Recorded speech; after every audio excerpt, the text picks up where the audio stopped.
Elliot Engel has filed a lawsuit to challenge absentee ballots. You wrote on your lawsuit you wrote on your website that this could disenfranchise voters. What did you mean by that? We just want to make sure all the votes are counted. Regardless what happens with the lawsuit, every vote must be counted, and we cannot disenfranchise voters for a technical violation. In other parts of the city, unfortunately, because certain ballots were not postmarked, they were discounted, even though they arrived a day after the polling stations closed. Students in New York are set to go back to school in about 6 weeks. As a former principal and also knowing all the other things that kids rely on school for, aside from education, what do you think should be happening? Should they be staying with online learning or should they be going back to school? Well, right now, at this very moment, they should be staying with online learning because I fear that our plan for reopening is unsafe.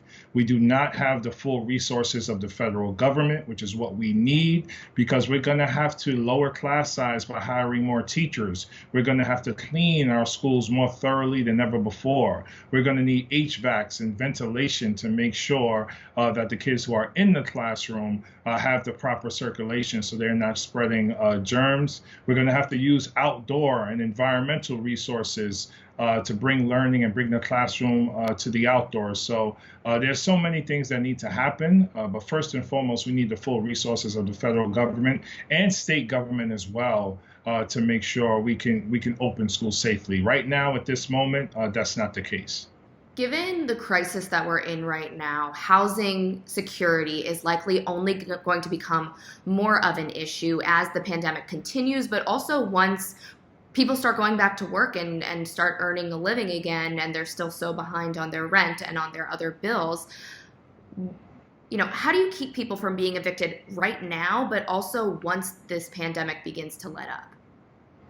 We need a blockade on evictions. No one should be evicted from their home at this time, considering we have 40 million people who have lost their jobs. We also support and have fought for $2,000 per month for everyone who has lost a job during this pandemic, and for that $2,000 to continue throughout the duration of the pandemic. What do you say to people who are so progressive, supported Senator Sanders, supported Senator Warren, some of the more progressive candidates in the election, and say, you know what, I'm just going to stay home because clearly people aren't listening to me? There's no staying home.